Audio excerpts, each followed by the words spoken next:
여러분들은 그 성경에 있는 하나님의 말씀이 진리라는 것을 믿습니까? 또 성경에 기록되어 있는 하나님의 그 언약의 말씀, 그 약속, 그것이 반드시 그대로 된다는 걸 여러분 믿습니까? 마태복음 7장 7절부터 보면은 구하라 그러면 주실 것이라, 찾으라 그리하면 찾아낼 것이고, 문을 두드리라 그리하면 너에게 열릴 것이니, 구하는 이마다 받을 것이요, 찾는 이는 찾아낼 것이요, 두드리는 이에게는 열릴 것이니라. 너희 중에 누가 아들이 떡을 달라 하면 하는데 돌을 주며, 이 생선을 달라 하는데 뱀을 줄 사람이 있겠느냐? 노예가 악한 자라도 좋은 것을 자식에게 줄 알거든 하물며 하늘에 계신 너희 아버지께서 구하는 자에게 좋은 걸 주시지 않겠느냐? 구하는 자에게 주되 우리가 가장 좋은 게 잘 모르잖아요. 하나님은 아시잖아요. 그러니까 우리에게 가장 좋은 걸 주시는 그런 하나님이라는 거예요. 여러분, 이렇게까지 예수님이 말씀하셨는데 그대로 이루어지지 않았다고 하면 이게 말이 됩니까? 뭔가 잘못됐다 생각을 할 수밖에 없죠. 여러분들은 이 말씀을 그대로 믿습니까? 정말 기도해 봤더니 예수님의 이 말씀대로 됐습니까? 아마 여러분 중에는요, 이 말씀을 100% 믿고 살지만은 수십 년 동안 기도했지만은 아직도 이루어지지 아니해서 너무너무 답답하고 하나님은 믿을 수 있는데 왜 이 말씀이 이루어지지 않나 하고 굉장히 괴로워하는 분들도 있을 거예요. 어떤 분은 아마 의심도 생길 거예요. 과연 응답해 주실까?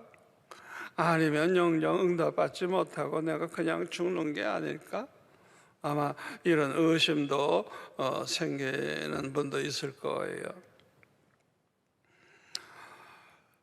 이런 분들을 위해서 저는 여러분 모두가 다 아주 그냥 100% 확신을 가지고 그냥 살게 하고 싶어서, 우리 하나님은 전지전능하신 분이고 신실하신 분이고 완전하신 분이기 때문에 100% 반드시 그대로 응답된다는 걸 저는 말씀드리려고 합니다.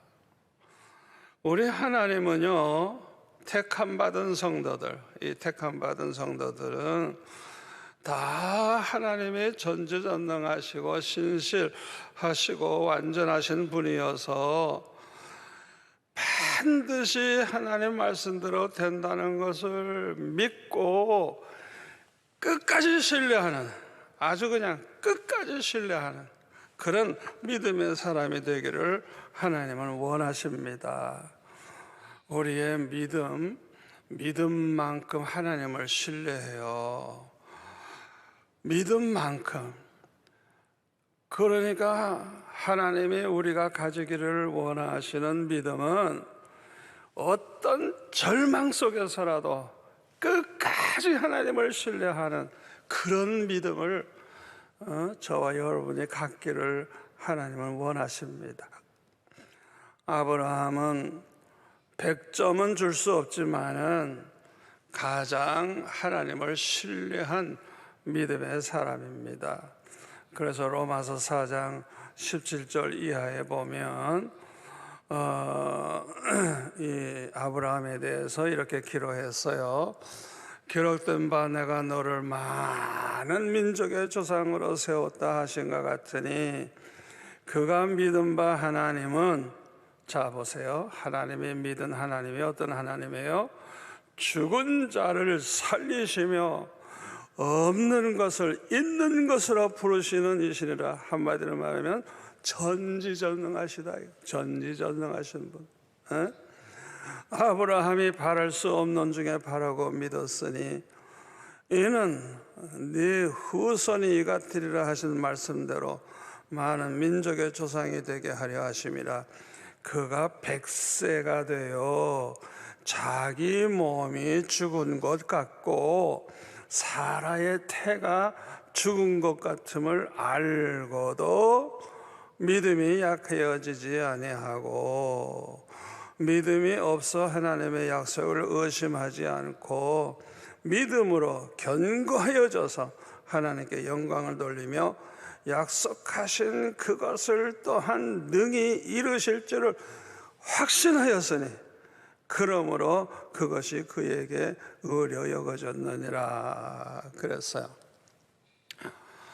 아브라함이야 100세라도 혹시 아이를 낳을 수 있을지 모르지만은 이 사라가요 90세쯤 됐으면요 이미 경수가 끊어진 지도 오래됐고요, 이거는 아주 100% 불가능한 거예요. 절대로 그거는 아예 못 낳아요. 그 아이를 낳을 수가 없어요. 생각해 보세요. 여자들이 50만 넘어도 벌써 갱년기가 되고 벌써 아이를 이제 안 낳게 되는데, 아니 90세 되는 할머니가 어떻게 아이를 낳아요? 그러니까 아무리 믿음이 좋다 그래도 자기네들은 100% 불가능한 걸 알아요. 절망적이에요. 그러나 하나님은 하실 수 있는 분이고 하나님은 약속을 지키는 분이라는 그 믿음을 가지고 있었기 때문에 하나님께서 그것을 의로 여기셨다는 거예요. 또 히브리서 11장 그 8절에 보면은 믿음으로 아브라함은 부르심을 받았을 때 순종하여 장래의 유업으로 받을 땅에 나아갈새. 이거 중요합니다. 갈 바를 알지 못하고 나갔으며. 세상에 이런 답답한 일이 어디 있겠어요? 내 본토 친척 아비집을 떠나 내가 너에게 지시할 땅으로 가라. 그러면 갈 바를 어떻게 알아요? 모르지. 어디로 가라 이래야 되는데, 그러니까 어디로 갈지도 모르면서도 무조건 순종하고 갔어요. 또 믿음으로 그가 이방의 땅에 있는 것 같이 약속의 땅에 거류하여 동일한 약속을 유업으로 함께 받은 이삭과 야곱과 더불어 장막에 거하였으니 이는 그가 하나님이 계획하시고 지으실 터가 있는 성을 바랐습니다. 다시 말하면 왜 이들이 잘 살았거든요. 잘 살았어요. 그런데도 장막에 거하대. 장막에. 그게 뭔지 알아요? 우리가 살 것은 이 세상이 아니라는 거. 이 세상에는 잠시 왔다 가는 거예요. 우리가 영원히 살 것은 하나님이 준비해 놓으신 저 하늘이라는 하나님 나라. 그렇기 때문에 자기네들은 이 세상에서 100년, 200년 살 그런 꿈을 가지고 사는 게 아니에요. 우리는 언제든지 하나님이 부르면 간다. 더군다나 하나님께서 떠나라 하면 떠나야 되잖아요. 오늘은 동쪽으로 가라 그러면 동으로 가고, 서쪽으로 가라 그러면 서쪽으로. 그러니까 즉각 순종할 수 있는, 하루도 지체할 필요도 없어. 그냥 천막 그냥 걷어가지고 가면 되는 거예요. 그러니까 이 아브라함의 신앙은 날마다 하나님 말씀하시는 대로 그대로 따라가는, 창세기 12장 4절에도 나오죠. 아브라함은 여호와의 말씀을 쫓아갔다고. 말씀대로, 무조건 말씀대로. 그러니까 이것이 우리가 가져야 할 믿음의 생활을 보여주는 거예요. 우리가 이 세상에서 하나님을 믿는다 하면서 사는데 우리가 도대체 어떻게 살고 있죠? 우리가 생각해 볼 필요가 있어요. 세상에서 몇백 년 살 줄 알고 그냥 재산을 모아가지고 그냥 되도록이면 그냥 부유하게 살라고 다 하고, 그 다음에는 그냥 자기 좋을 대로 살지, 좋을 대로. 이건 잘못된 신앙이에요.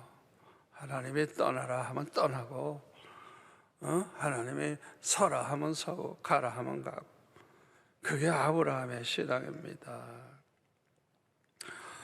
또 11절에 보니까 믿음으로 사라 자신도 나이가 많아서 단산하였으나 잉태할 수 있는 힘을 얻었으니 이는 약속하신 이를 미쁘신 줄 알았습니다.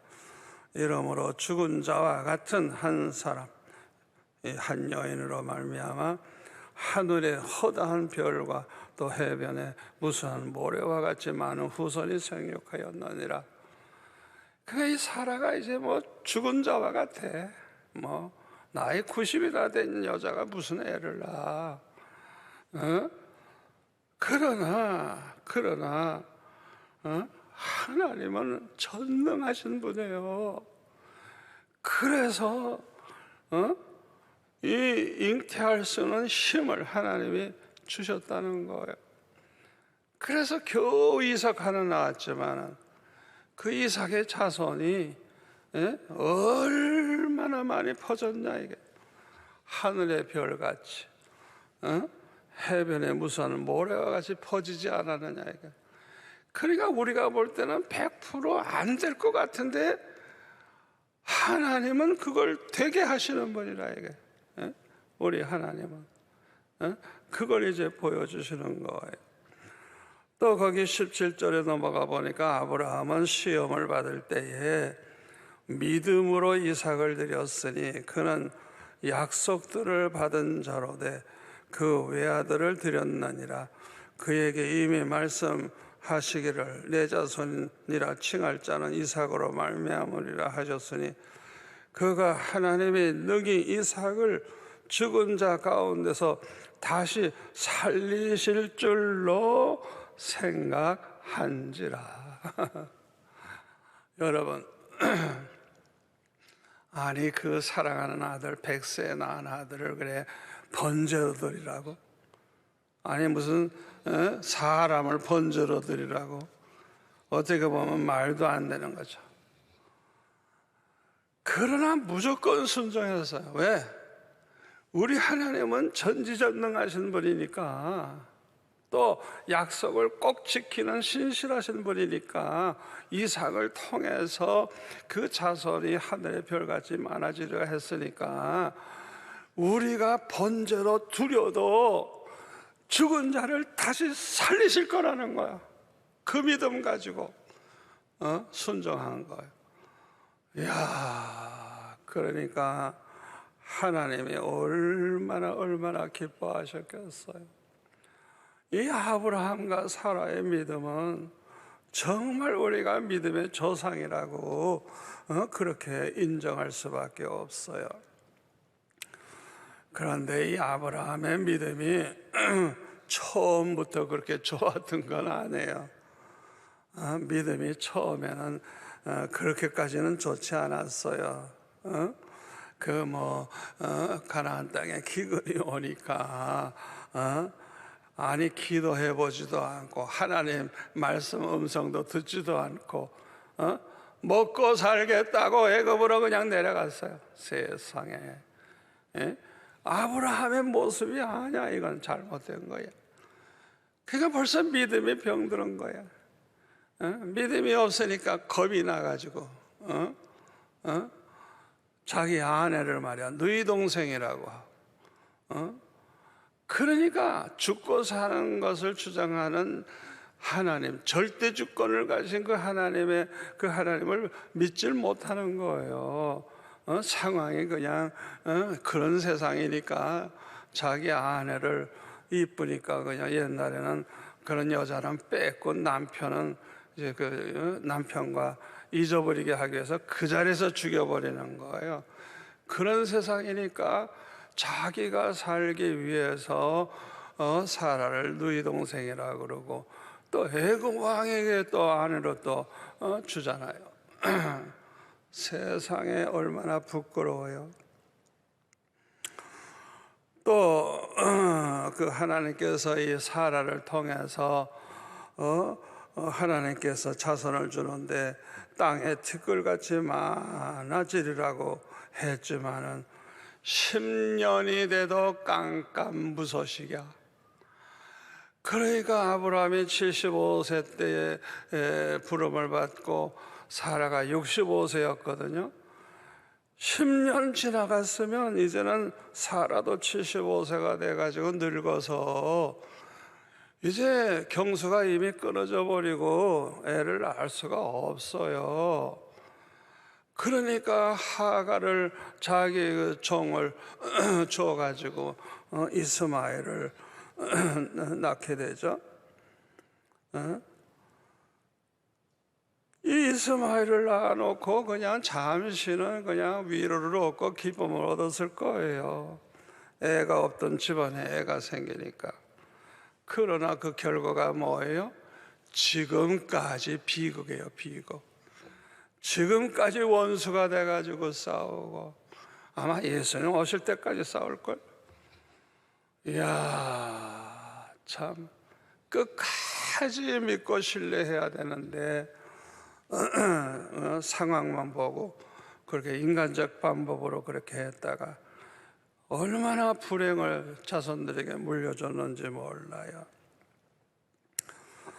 그런데 그 아브라함이 99세가 됐을 때 그 사라는 89세죠.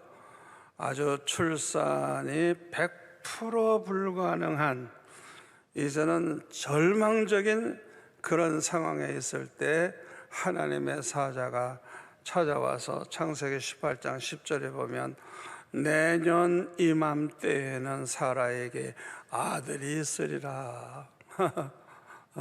1년 후에는 너에게 아들이 있으리라. 얼마나 기가 차요. 아니 저 나이가 얼만데 저절로 웃음이 나온 거예요. 저절로. 내가 뭐 아들을 낳아? 그러니까 믿음이 없어서가 아니고 말도 안 되는 거니까 웃을 수밖에 없었죠.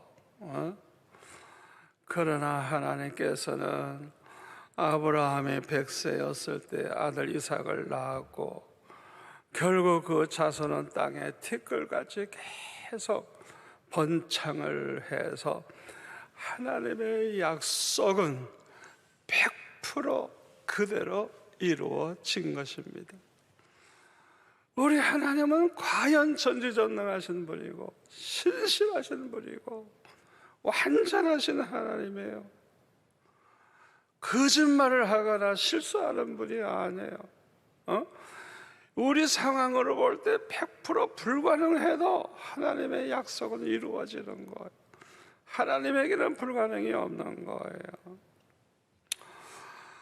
그런데 솔로몬 왕 이후에 북쪽 이스라엘과 남쪽 유다로 이제 나누어지죠. 그런데 북쪽 이스라엘은 아수르에게 멸망하고 그 다음에 이제 남쪽 유다는 바벨론에게 멸망해서 이제 포로로 많은 사람들이 잡혀가게 되죠. 그런데 예레미야 29장 10절에 보면 여호와께서 이와 같이 말씀하시니라. 바벨론에서 70년이 차면 내가 너희를 돌보고 나의 선한 말을 너에게 성취하여 너희를 이곳으로 돌아오게 하리라. 참 눈물의 선지자 예레미야의 그 눈물의 기도를 들으시고 완전히 이제는 망했는데 절망에 빠졌는데 하나님께서 약속을 하신 거예요. 70년 후에는 다시 돌아온다. 그러나 바벨론 포로 생활은 영원히 끝날 것 같이 보이지 않았어요. 희망이 전혀 없어요. 이 포로들이 자기 힘으로 돌아올 수가 없어요.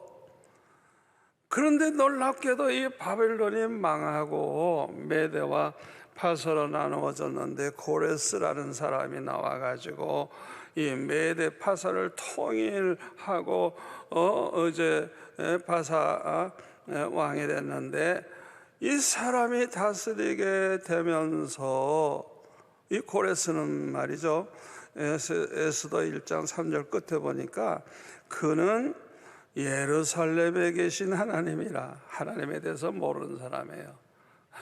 우리 하나님이 왜 예루살렘에 계세요? 하나님이 안 계신 것이 없는데.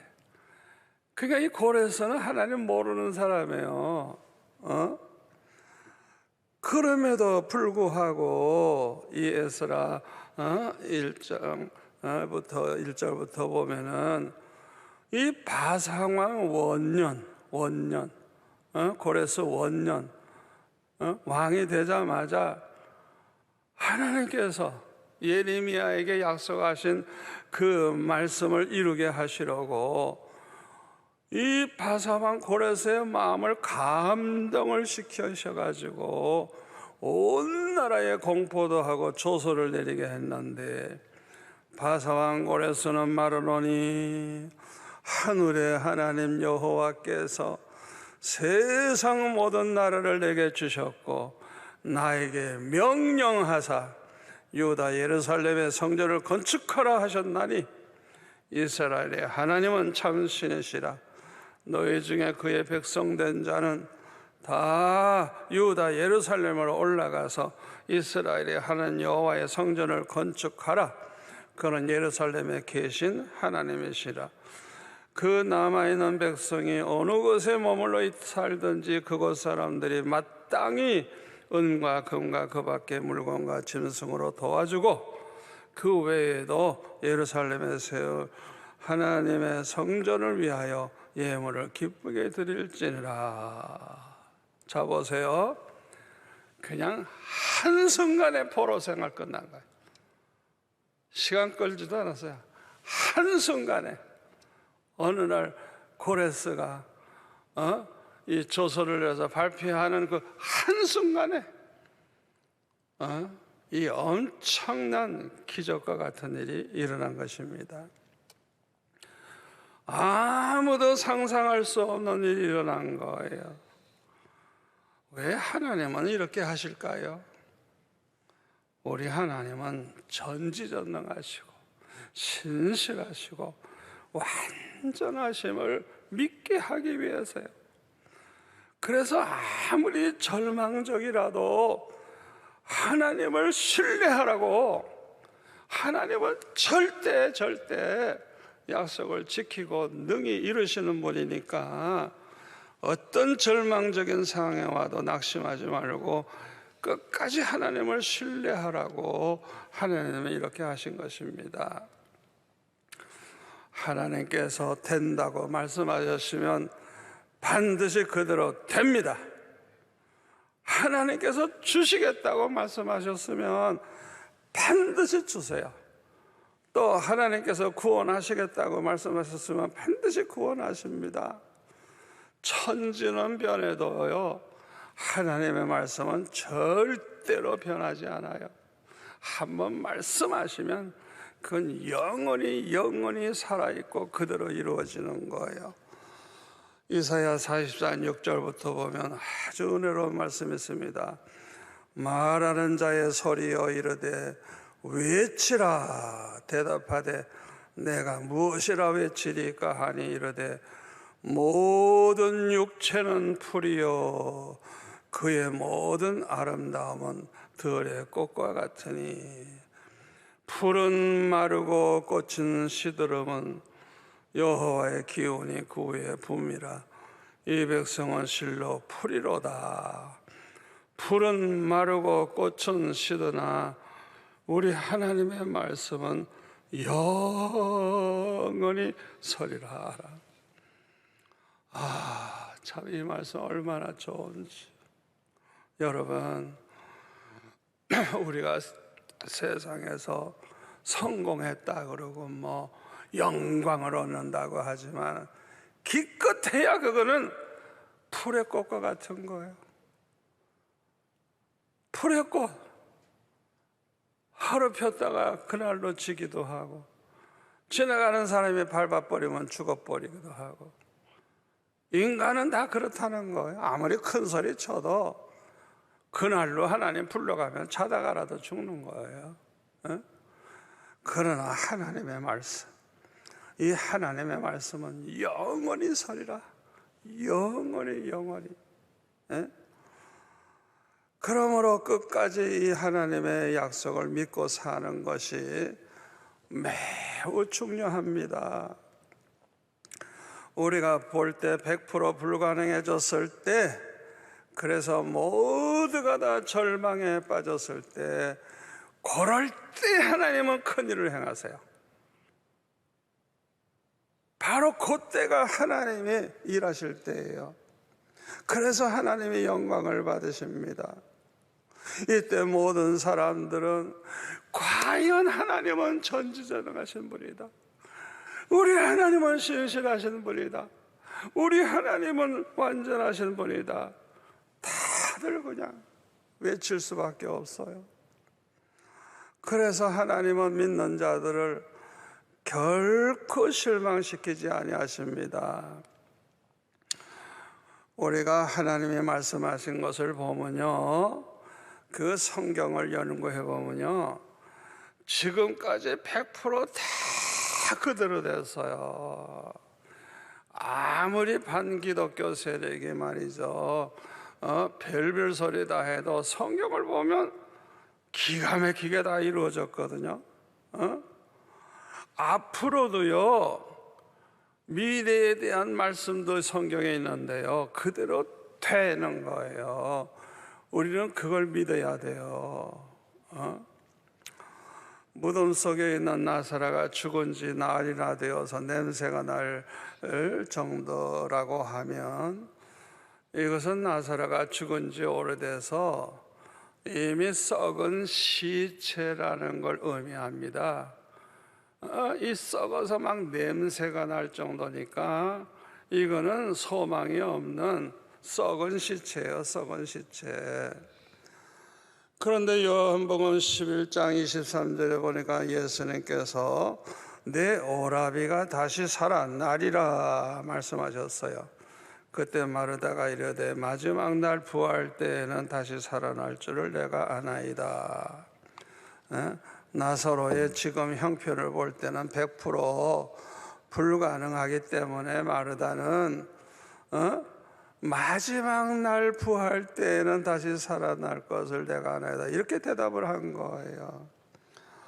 이때 예수님은 요한복음 11장 또 25절에 보면은 나는 부활이요 생명이니 나를 믿는 자는 죽어도 살겠고 무릇 살아서 나를 믿는 자는 영원히 죽지 아니하리니 이것을 내가 믿느냐. 이르되 주여 그러하외다. 주는 그리스도시요 세상에 오시는 하나님의 아들이신 줄을 내가 믿나이다. 참 믿음이 너무 아름다운 걸 볼 수가 있죠. 32절을 보면 마리아가 이제 밖에 있다가 예수님 만나게 이제 되는데, 예수님 계신 곳에 가서 배웠고 그 발 앞에 엎드려서 이르되 주께서 여기 계셨더라면 내 오라비가 죽지 아니했겠나이다 하더라. 예수께서 그가 우는 것과 또 함께한 유대인들이 우는 것을 보시고 심령에 비통히 여기시고 불쌍히 여기사 이르시되 그를 어디 두었느냐. 이르되 주여 와서 보옵소서 하니 예수께서 눈물을 흘리시더라다. 참 예수님이 눈물 흘리셨다는 기록이 여기 나옵니다. 이에 유대인들이 말하되 보라 그를 얼마나 사랑하셨는가 하며 그중 어떤 이는 말하되 맹인의 눈을 뜨게 한 이 사람이 그 사람을 죽지 않게 할 수 없었더냐 하더라. 이에 예수께서 다시 속으로 비통히 여기시며 무덤에 가시니 무덤이 구우리라. 돌로 막았거늘 예수께서 이르시되 돌을 옮겨 놓으라. 옮겨 놓으라 하시니 그 죽은 자의 누이 마르다가 이르되 주여 죽은 자가 나흘이 되었음에 벌써 냄새가 나나이다. 예수님께서 말씀하시를 내 말이 네가 믿으면 하나님의 영광을 보리라 하지 아니하였느냐. 잘 들으세요. 우리 주님이 하시는 말씀입니다. 네가 믿으면 하나님의 영광을 보리라. 믿으면 하나님의 영광을 보리라. 그렇게 말씀하시면서 돌을 옮겨 놓으라. 그러니까 옮겨 놓으니까 예수님께서 이 나사로를 향해서 큰 소리로 43절에 보니까 나사로야 나오라 하시니까 죽은 자가 수족을 배로 동인 채로 나오는데 그 얼굴은 수건에 쌓였더라. 예수께서 이르시되 풀어 놓아 다니게 하라 하시니라. 우리 하나님에게는요 불가능이 없어요. 불가능이 없어요. 다니엘은 한 달 동안은 왕 외에 다른 신을 섬기지 못하게 하는 조서가 내려졌을 때 왕 외에 다른 신을 섬기면 다 사자굴에 집어넣기로 그렇게 조서가 내려졌을 때 오히려 다니엘은 감사하면서 평소대로 똑같이 3번 기도했어요. 여러분 그 다니엘의 그 마음은요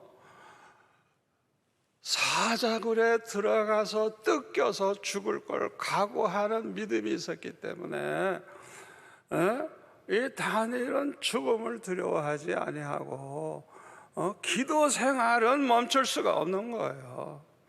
이 다니엘의 위대한 신앙은요 목숨을 걸고 지키는 신앙이에요. 우리가 기도를 해도 그렇고 예배를 해도 그렇고 죽을 각오를 해보세요. 죽을 각오. 아예 죽을 각오 해보세요. 세상에 두려울 게 뭐가 있겠어요.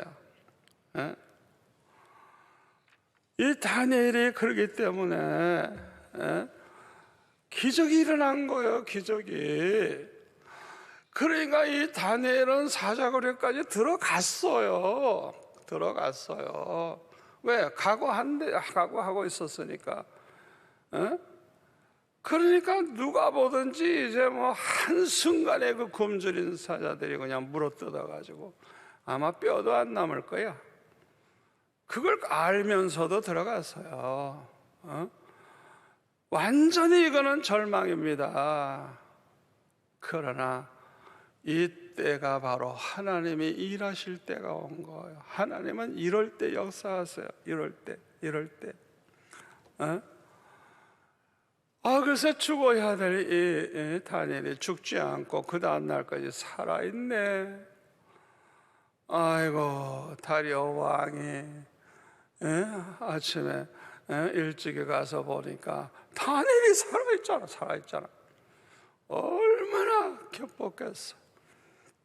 그래서 다니엘로 나오라 그러고 다니엘을 죽이기 위해서 음모를 꾸몄던 모든 간신배들 그 가족들까지 몽땅 사자굴에 집어넣으니까 들어가자마자 굶주린 사자들이 다 물어 뜯어 먹어가지고 뼈도 안 남게 그냥 다 죽었다.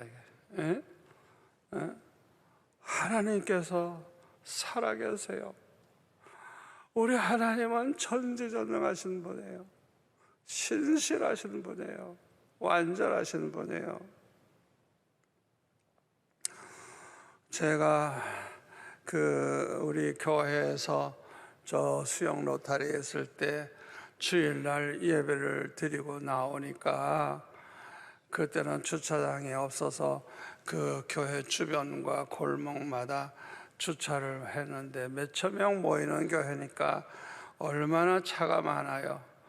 아이고, 나와보니까 차가 한 대도 없어. 아마 동네 사람들이 고발을 했는지 다 끌어가 버렸어.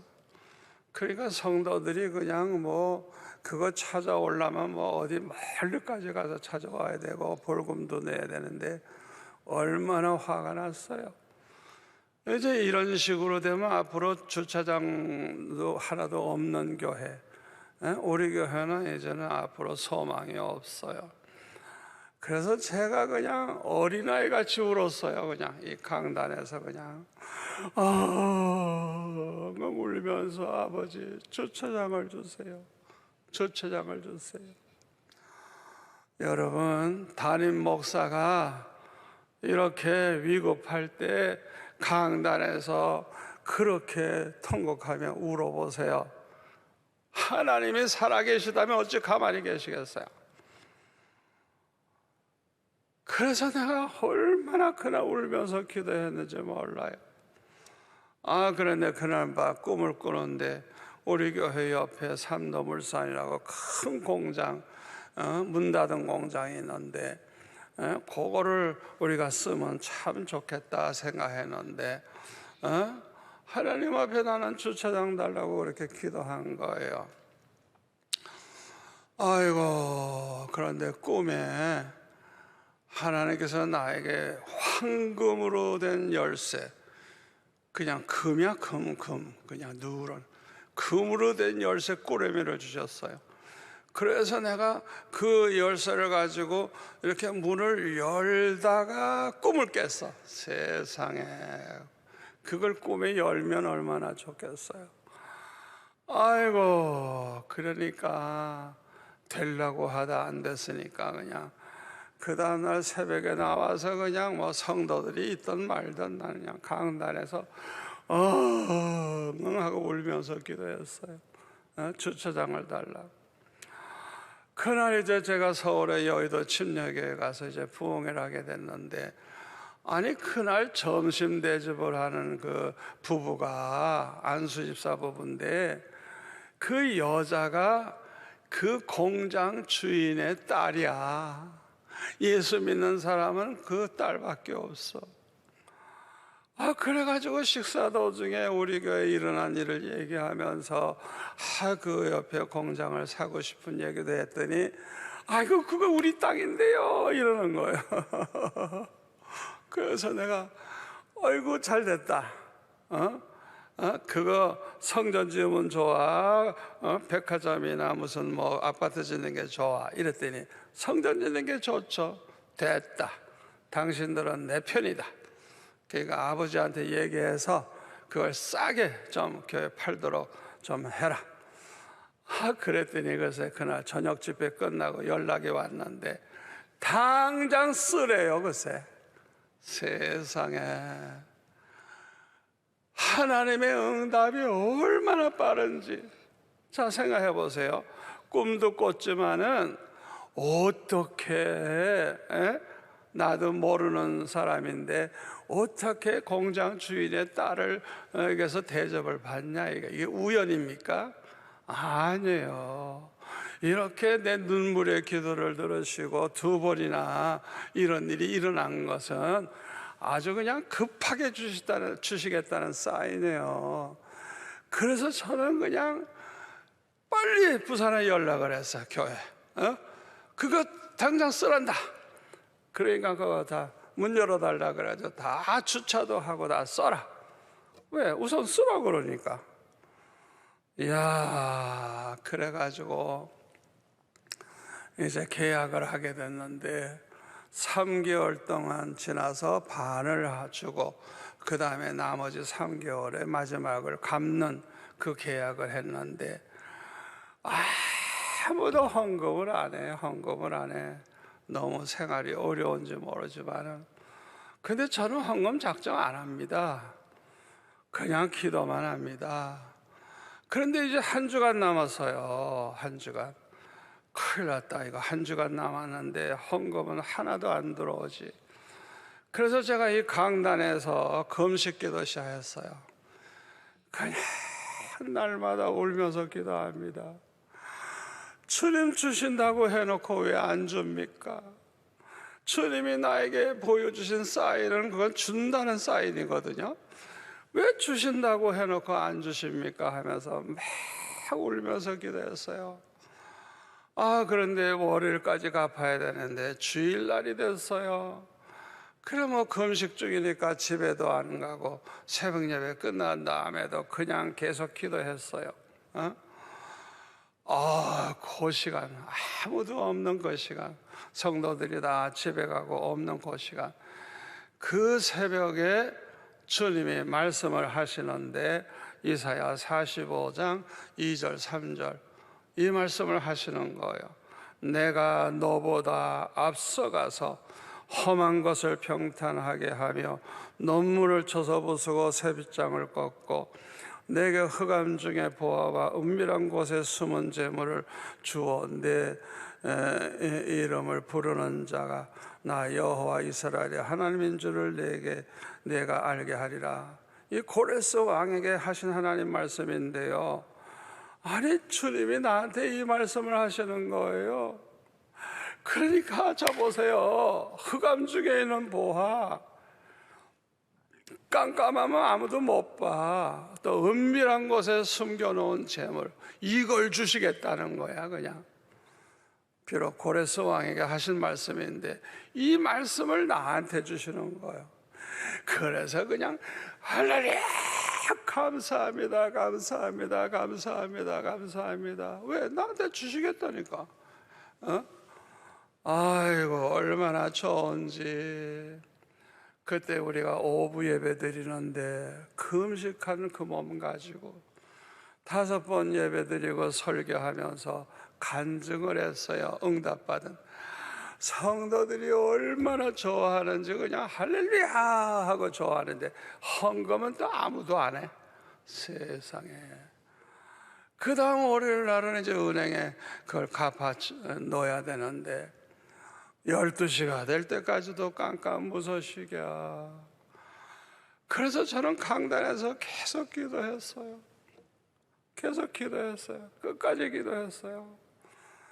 저는 저녁에 은행 문 닫은 그 시간까지도 기도했어요. 나중에 알고 보니까 그 은행 문 닫기 직전에 성도들이 얼마씩이라도 이렇게 교회 앞으로 헌금을 한 거예요.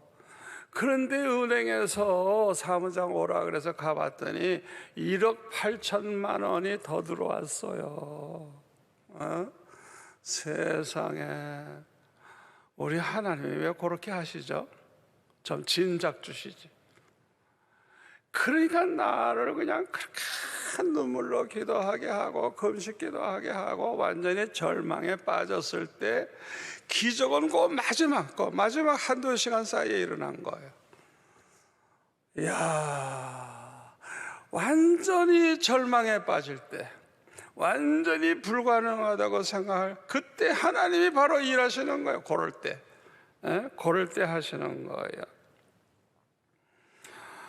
여러분, 하나님이 왜 이렇게 하시는 줄 압니까? 왜 절망적인 그런 상황에 있을 때 하나님이 이렇게 하시는 줄 압니까? 우리 하나님은 전지전능하신 분이고 신실하신 분이고 완전하신 분이라는 걸 믿고 우리가 신뢰하라는 거야. 앞으로도 어떤 일이 있어도 반드시 그대로 되니까 절대 낙심하지 말고 하나님을 신뢰하라고 하나님께서 우리에게 그런 일을 하시는 것입니다. 오늘날 국내외 돌아가는 것을 보면 악이 번창하고 악의 세력이 승리할 것처럼 보입니다. 그 악의 세력이 얼마나 단결되어 있는지 세력이 크고 영원할 것 같아요. 영원한 100년, 200년 갈 것 같아요. 그러나 절망적일 때 하나님은 일하십니다. 우리가 볼 때 절망적일 때 하나님은 그때에 급하게 일하신다는 걸 우리는 알아야 돼요. 그래서 완전히 우리는 절망하고 있는데 하나님은 그냥 한순간에 해결해 버리는 거예요. 그 하나님을 우리는 신뢰해야 돼요. 끝까지 신뢰해야 돼요. 기도하겠습니다.